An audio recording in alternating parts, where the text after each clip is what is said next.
Welcome to the Evolving Leadership Development Podcast. Each episode brings you fresh perspectives from thinkers and practitioners who are redefining leadership in the age of AI.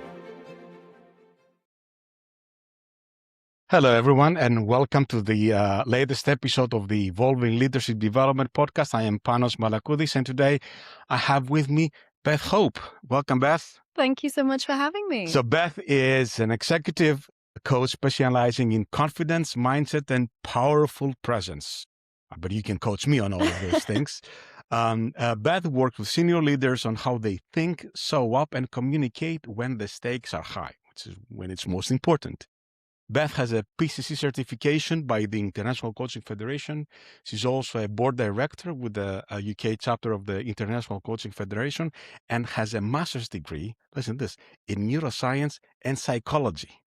Yeah, that was a fun one to get. How cool is that? You've done all the things that I want to do. Some of them I have, but it's so lovely to have you, Beth, with us today. Wonderful to be here. I'm excited. And we're doing this from a proper studio today. No, I'm in love with this place. I may never leave. Right, and you said that you might take some ideas for back at home. 100%. Take all the pictures. My office will be looking like this in about a week's time. Good. Well, we had a conversation recently, Beth, about the areas that you're focusing on with the leaders that you're coaching and you're working with them.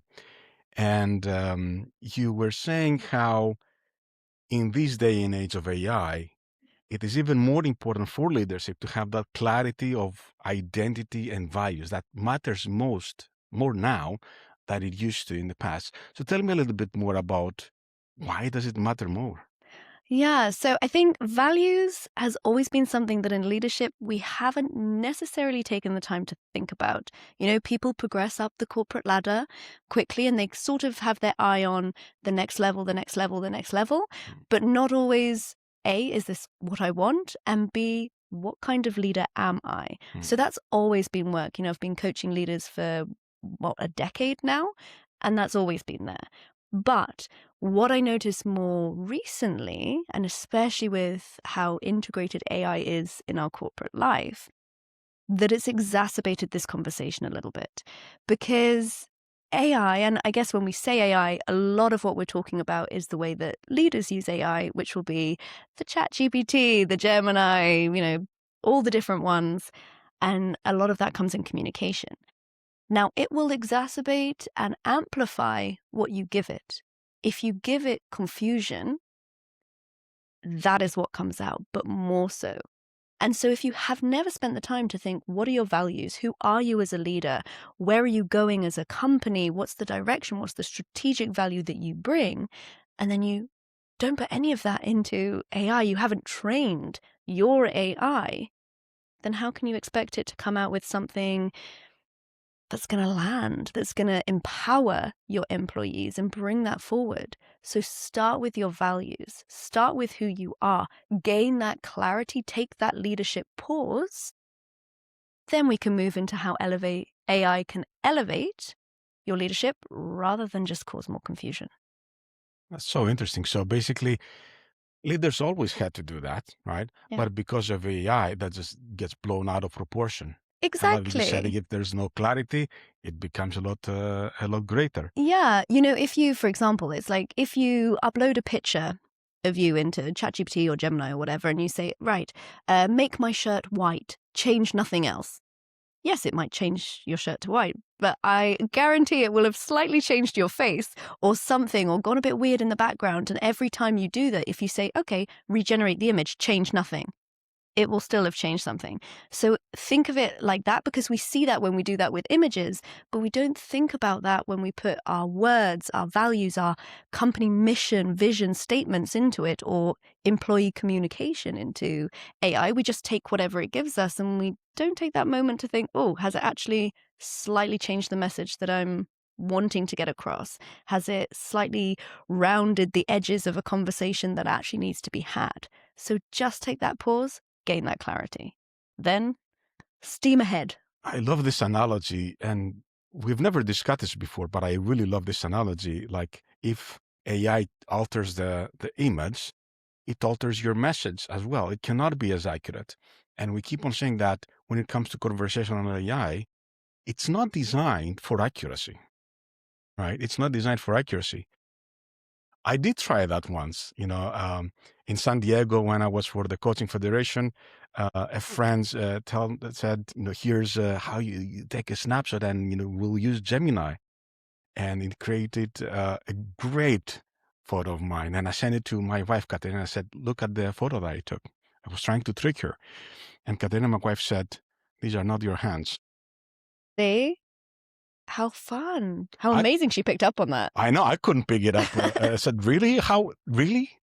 These are not my hands." She knew, right? So I guess even the more people know you as a leader, the more they will say, "Listen, that's not you." Exactly. And it's also a key differentiator, right? In a world where, let's be honest, a lot of leaders and a lot of us are using ChatGPT or AI, Gemini, AI, all of these things to help us write our LinkedIn content or blogs, thought leadership, whether it's getting them to write the whole thing or give us the prompts, the thinking starting points.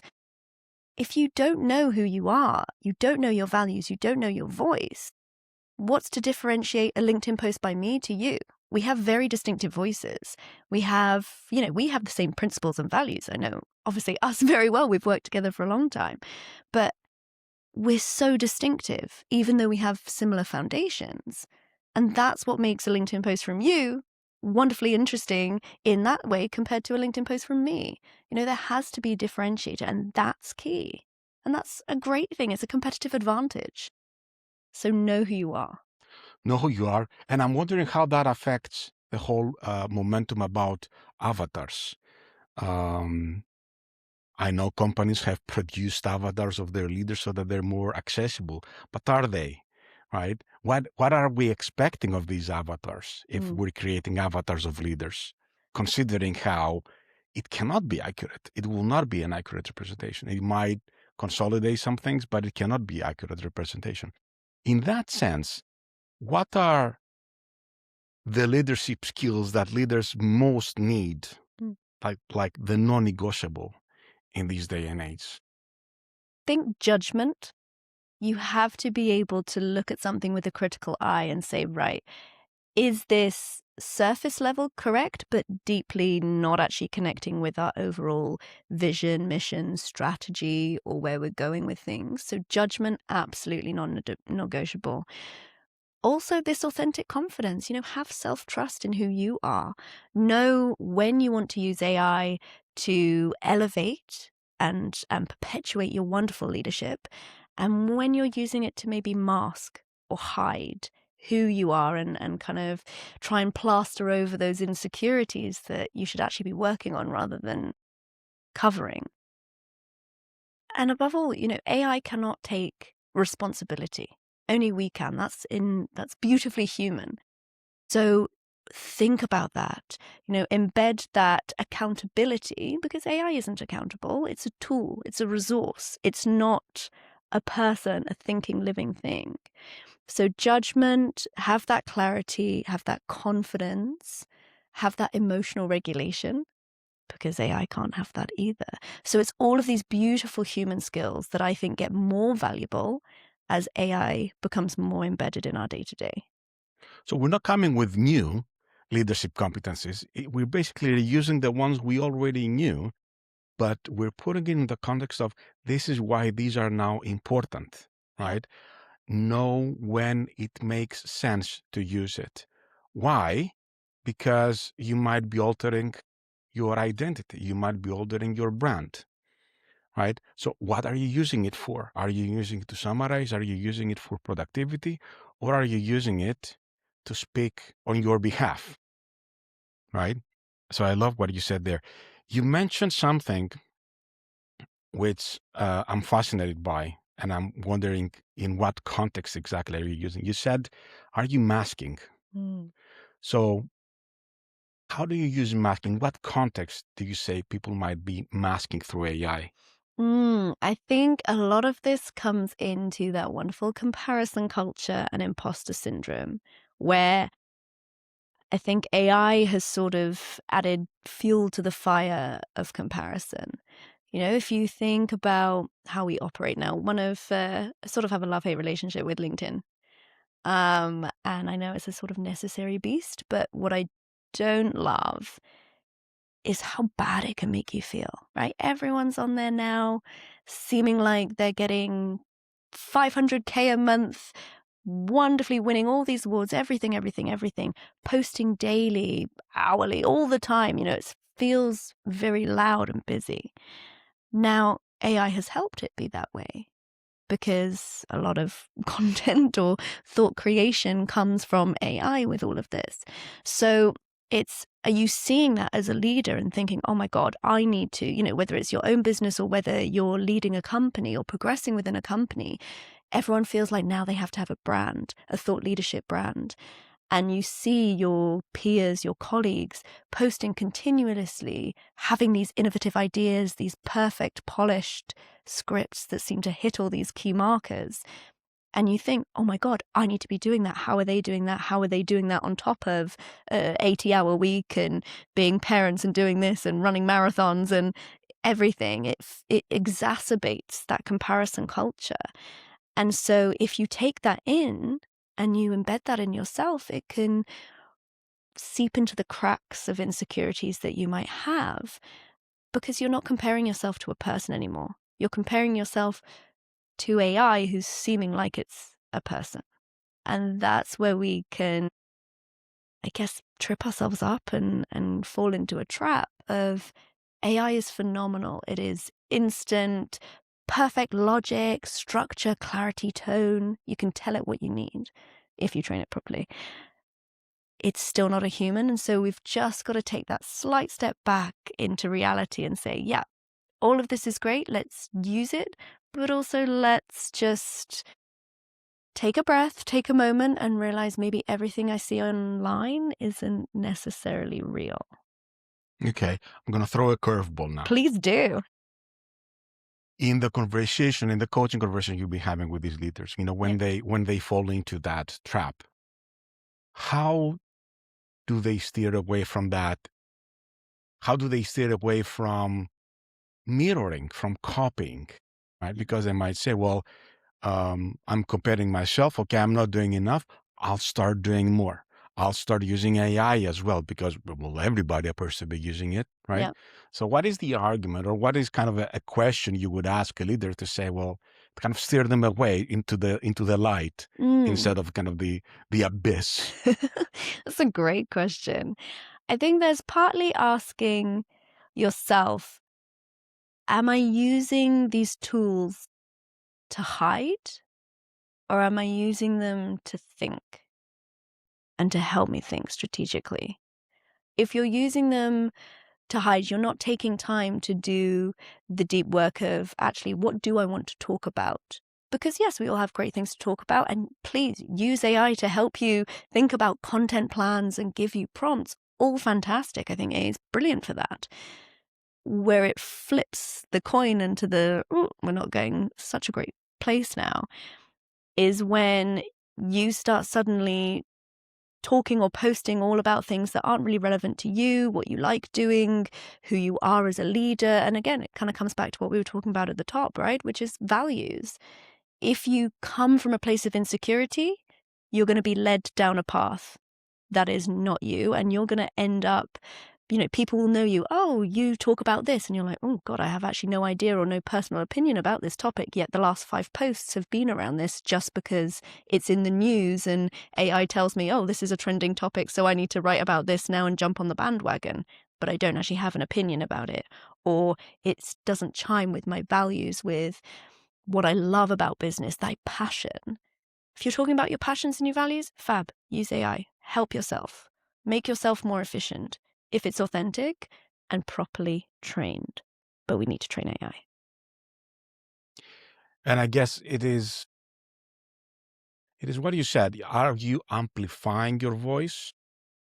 Or is it saying things on your behalf and you don't really realize what's happening, right?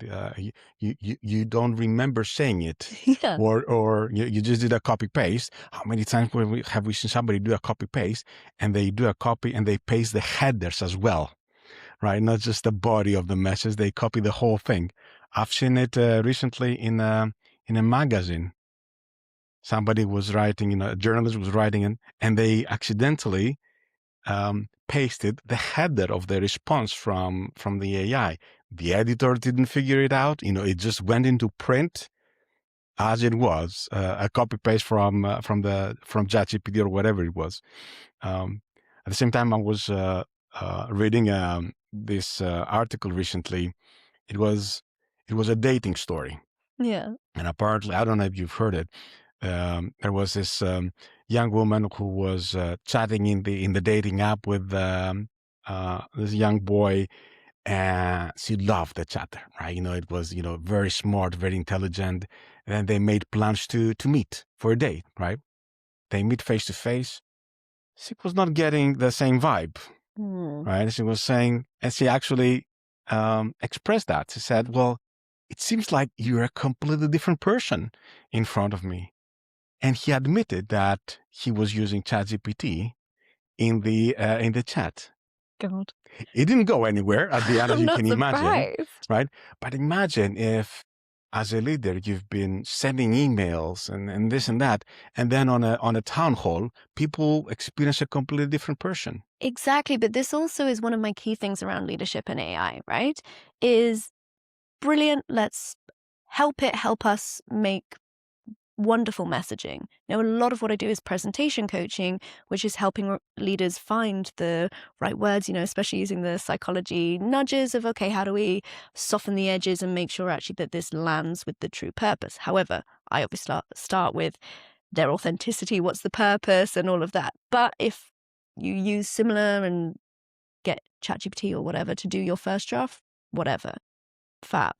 But how, what's the point of that if you then can't back it up with consistency? And that's where we lose trust as leaders. There is no point having polished, perfect prose if it doesn't have consistent action behind it. So I'm never, when I work with leaders, especially when we're thinking about landing difficult messages, I work a lot in tech. That's obviously gone through huge changes and upheaval over the last few years. So I'm working with C-suite to say, okay, how can we get a message that means we actually do have to trim things, but we're setting that exciting vision for the future. We're trying to make sure employees come with us. Amazing. We make sure we land that message. We start with who they are, how they're going to say that, what needs to be those key anchor points, shape all of that. But I will always make sure I ask them at the beginning, okay, what's the actual change here? What are the resources going behind this? So we can make sure that we're aligning it with your actual company vision and where we're going. I don't want to create a brilliant script that falls flat within a week because they said all this nice stuff, but actually they haven't backed it up. They're not letting employees talk. They're not having two-way conversation. They've not invested in employee engagement going forward. So yes, AI can give you a potentially polished prose, but it can't do the consistency. And that's what you need, which is exactly kind of to that dating story, right?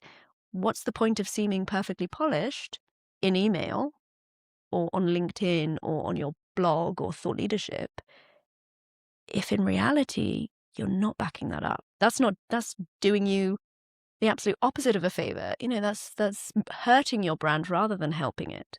So is A helping or is it hindering? That's what we need to know. I would also like to, because we've spent a lot of time saying all the bad things that can happen with AI, right? And I bet there are good things. Oh, many. Right? Say a few. Let's not be completely negative. No, and the thing is, I love AI. I think it is brilliant, particularly, I'm a one-woman band. I have my own business. It's invaluable to me.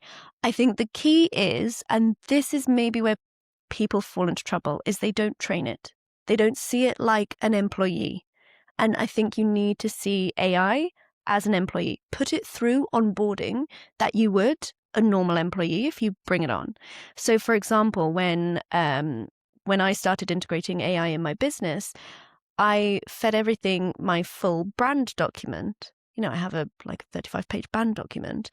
all around language that I use, the correct tone, the proper audience, every single blog I've ever written, everything into it, train it properly. My ethical code, it has the ICF code of ethics within it. You have to give it boundaries, guardrails, all of this stuff, and then you can create something powerful. Then you're giving yourself a wonderful employee that can work with you rather than dilute. So then it knows, okay, where you are. It's kind of like a toddler that's all-knowing. It needs boundaries. Then perfection. So then I think it's really good. If we're talking about the kind of the ChatGPTs, the Geminis, the co-pilots, that sort of thing, I think absolutely amazing at helping you, particularly as a solo business, think about marketing plans or content or as in prompts, give me a content plan or idea for the upcoming year, what's going on in the world. It can disseminate so much information in an instant, obviously, if you give it the right prompts and all of that. But not only that side, because I think that's mainly how leaders are using it, is a lot in communication, right? But actually, let's use it in many different ways.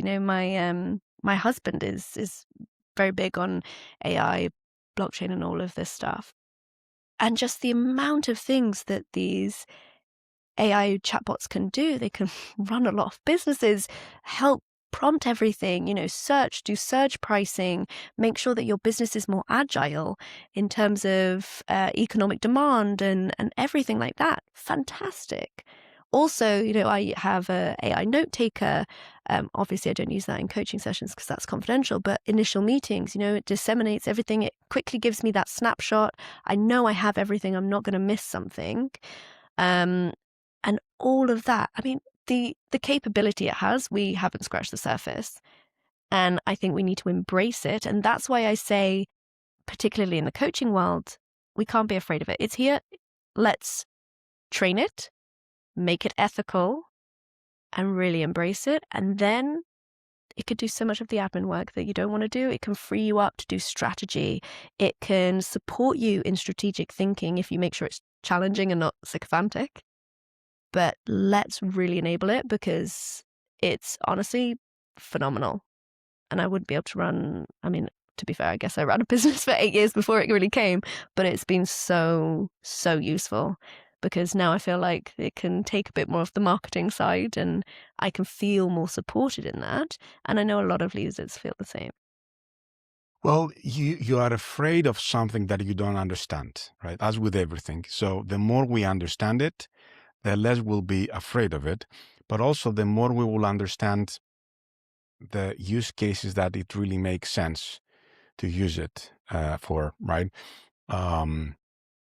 We've been talking, you and I, about the administration of running the business, right? How can it remind you of things? How can it help you remove all that overhead?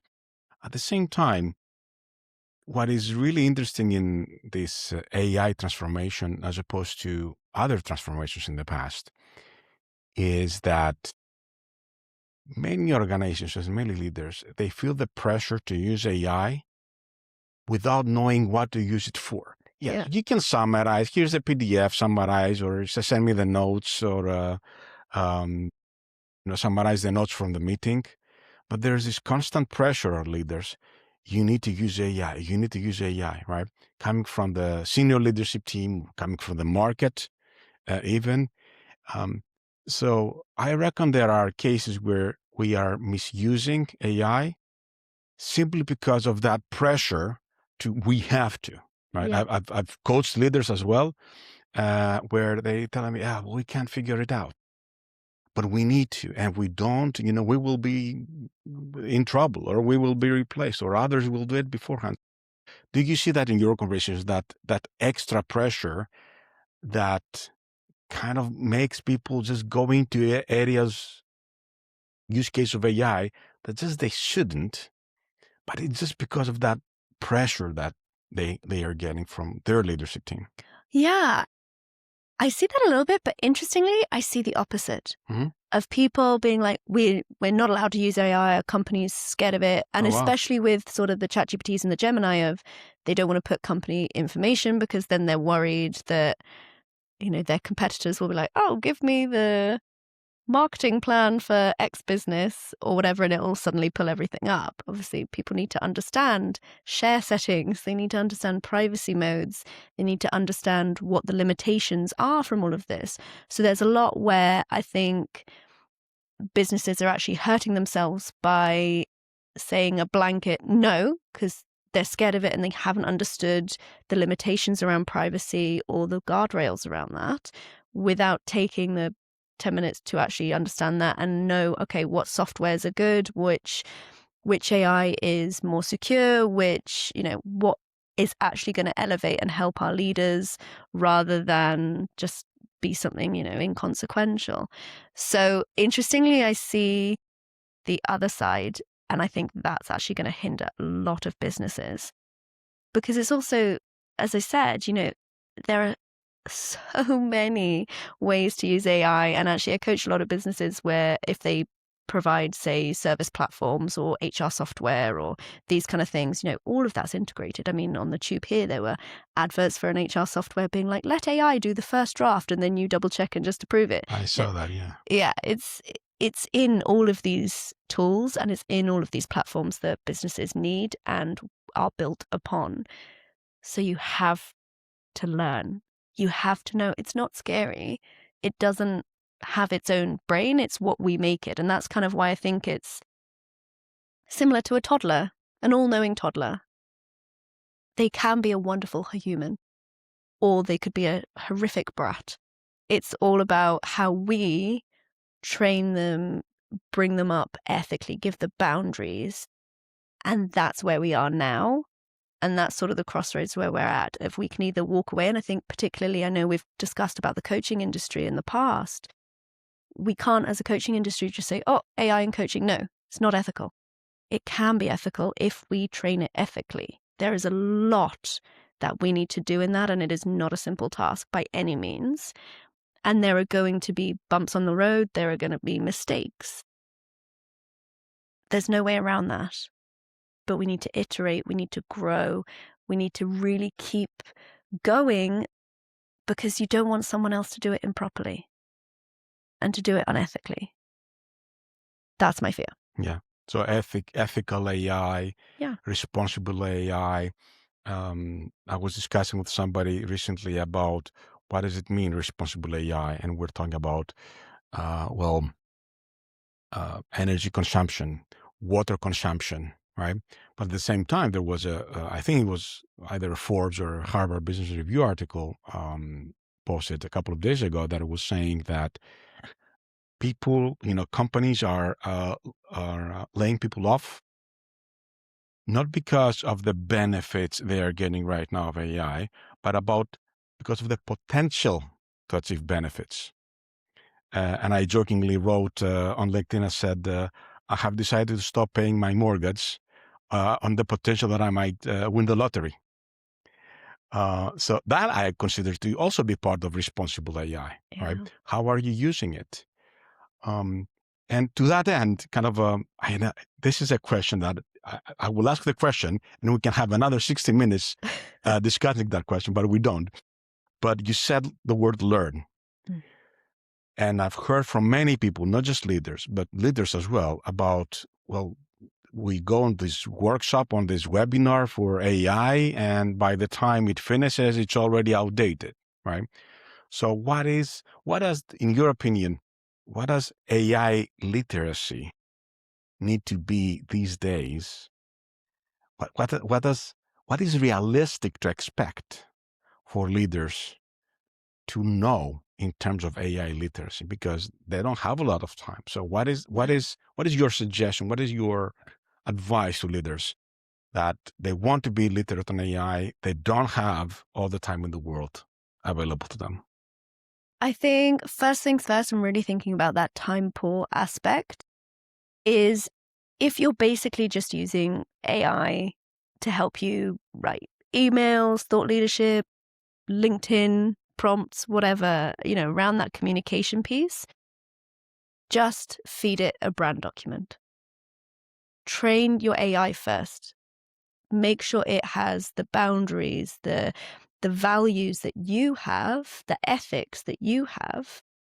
Put that in. That doesn't take long at all, but it is worth it. Give it everything you've written before. That will take 10, 15 minutes. Okay. Max. What else is part of that package that you need to feed? I mean, it depends partly, obviously, whether you're, a single business owner or a leader within a company. But if it's about you and your brand, what are your values? Put that first. What do you stand for? What are you interested in? Who's your target audience?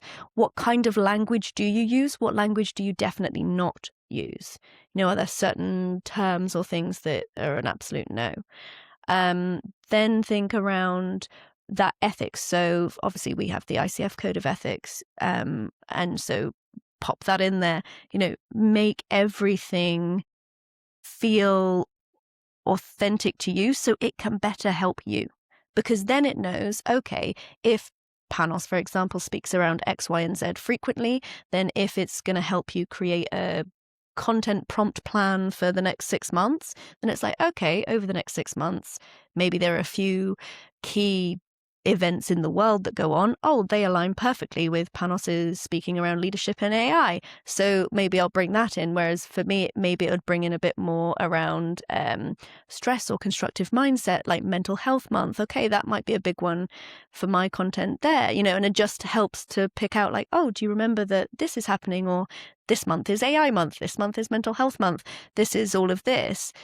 Because then it knows you and your brand rather than just person, male coach, age this, female coach, aged this. Make sure it knows you. That doesn't take long, but the benefit, invaluable. I love what you're saying because you're basically answering my question by not answering my question, right? And I think that was very smart because instead of you saying, here's what you need to learn about AI to be successful in AI, you're saying, no. Before all of that, don't go learning, MIT and Stanford courses on AI leadership, right? Because if you don't understand yourself, and we cannot feed that package of what are your values, what is your identity, what are important things. If you don't know that for yourself, then it's like somebody told me once, it's like putting a GPS on a horse and carriage. Exactly. Right? It's modernize from the bottom up, modernize by first feeding AI all the useful information about yourself. Because I've seen so many people, leaders on LinkedIn and on social media sharing, we had an offsite and the entire leadership team, we went on this cabin and we got an AI expert and we created some amazing agents and we did really cool things.